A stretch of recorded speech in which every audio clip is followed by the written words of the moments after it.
I'm Bassem Wassef with Car and Driver. If Mercedes-Benz invited you to drive any of their 18 AMG models, would you pick the oddball G63, the 621 horsepower SL65, the super rare C63 Black Series, or this, the SLS GT?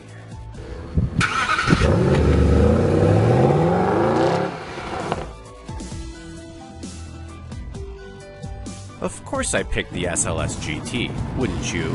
But I couldn't just walk away from that AMG lineup without running a little drag race against one of the SLS's most worthy stablemates. The SL65 harbors a hulking twin-turbocharged 6-liter V12, producing 38 more horsepower than the updated SLS, and a staggering 738 pound-feet, or 1,000 Newton-meters, of torque. But is that gut-wrenching twist enough to counteract its 700 extra pounds of mass?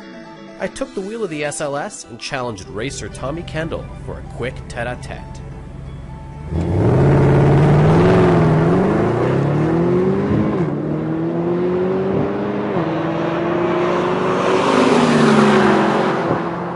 After barely edging out the SL65 by a nose, I finally had the luxury to spend some quality track time with the newest SLS. Now that we've confirmed the SLS GT's supremacy over the more powerful SL65, which is a good thing, that means that AMG product planners are earning their keep and keeping the hierarchy where it should be, let's talk a little bit about this 2013 model. The SLS was introduced in 2010. It's a unique car because it's the first one to be entirely designed and executed under AMG. Of course, under Mercedes-Benz's watchful eye. Now that the SLS is getting on the years, it was time for a few upgrades. AMG pumped more power out of the M159 dry sump V8 that displaces 6.2 liters, gets a 20 horsepower bump to 583, torque remains the same at 479 pound-feet. One nice little side effect you get from that added power is the engineers say you might get a little more snap and pop from the exhaust due to the fuel mapping. I'm not really feeling the difference here in the coupe, although it might be the case in the convertible. They also did away with comfort mode and suspension, so now there's only a sport mode and a more aggressive mode that's even stiffer. They changed the damping and the kinematics to give it more edge. The 7-speed dual-clutch transmission has also been reprogrammed so that it responds quicker to paddle shifts, and its logic is enhanced so that it's a little bit smarter on the racetrack. It holds the revs a little bit more when you're in gear and downshifts when you need it.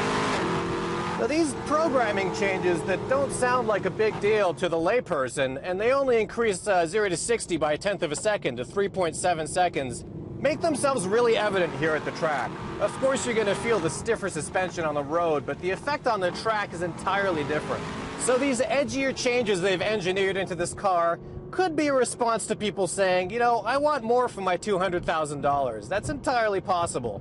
But you also feel just a little bit more of a bite on the track. Sometimes on parts of Streets of Willow here in Rosamond, California, they're really welcome. You get more body control and everything feels a little bit more planted. But there are sections in this track where that stiffness is not necessarily welcome. There's one turn that's a left-hander that goes uphill where you feel wheel hop, and you might want a little bit more articulation. Exploring the differences in suspension really kind of give you the two sides of this car's personality. You know, this is of course a docile car around town that's not necessarily as dramatic as it looks from the outside. You compare this to a C63 Black Series coupe, and you have this incredible sense of occasion with the gull wings going up and this low-slung, wide countenance that it has on the road. But at its heart, it can be a real teddy bear. However, the changes that they've made to the suspension tuning and to the transmission programming just take it to that next level. It inches it closer to a car that makes you want to kind of drag race a little bit at stoplights and push it a little bit harder, and it gives you just a little bit more responsiveness, which is always welcome in a car at this price point. So we build up in speed here at Streets of Willow. You really find this motor is a lot of power for this size track. It's really easy to break loose those back tires and spin them. Sport handling mode gives you just enough angle of attack so that you can deliberately oversteer without completely losing control. It's this higher speed stuff that separates the boys from the men. and makes you really appreciate the things that have been engineered into this car. You know, the chassis is incredibly tight. And you especially feel that with the coupe because you miss those lovely engine sounds, but everything feels so glued down. Lots of fun at the limit. So we all like to imagine, what would we do if we won the lottery? What would we do if we could afford these expensive cars that we get to test? And frankly, I would want this car to have more bite. You're paying nearly $250,000 for a vehicle that is a purely discretionary income purchase. This is not a daily driver that is your only car. This is probably one of 7, 8, 10 cars in your garage that you're going to pick on any given day for whatever mood strikes you. And you want that experience to be as satisfying as possible. That you definitely get. Of course, this was the top dog in the AMG lineup for quite some time now, but with the Black Series coming up, I can't wait to see what that feels like. It's so fun to explore the edges of where the stability control kicks in sport handling mode, because if you push this thing too hard, it's just going to rein you in and kill all the fun. But if you get it just right, you get a little bit of yaw angle, it lets you get away with it, and you can drift very nicely. So fun to drift. I'm loving that this transmission is more responsive to paddle shifter inputs. I'm loving that it shifts quicker. We really needed this with this dual clutch transmission.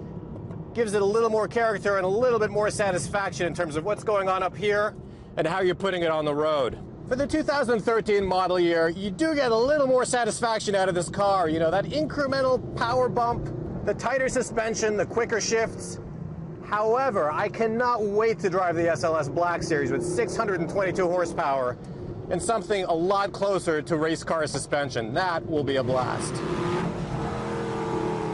Not that we're suffering here this sunny afternoon in Rosamond. You've got a dwindling number of naturally aspirated engines remaining in the AMG lineup. Of course, you've got this great M159 dry sump V8. You've got the SLK55 engine, and you've got the C63 and C63 Black Series engine. Turbochargers do their job so well. They're efficient, they're quiet, they've got a high specific output. You can get away with lower displacements that reduces fuel consumption. But there's also a little bit of visceral magic lost in a turbocharged engine. I mean, that's why BMW started piping engine sounds into their cars, which is what makes the 6.2-liter V8 in this SLS GT so uniquely enjoyable. It's got just a natural, visceral appeal to it. The sounds are unbelievable, especially in the Roadster version with the top down. And you just get the feeling like this car will not come around the same way when it goes into its second generation. There's no doubt that they'll pump more power and more torque out of these engines with turbochargers, but there's something we're going to miss about this naturally aspirated experience. What the SLS GT really signifies is something special, you know. It's certainly the flagship in the AMG lineup, and keeping the SLS how it is as a flagship, not necessarily the most powerful car in the lineup, but definitely the most iconic, says something about AMG's priorities. It's about the gull-wing doors, it's about the naturally aspirated engine, it's about the quicker transmission. And all of that proves that the bean counters don't necessarily always win in big car companies. And we're glad to see that AMG is still run from a performance enthusiast bent. For Car and Driver, I'm Bassem Wassef. Thanks for watching.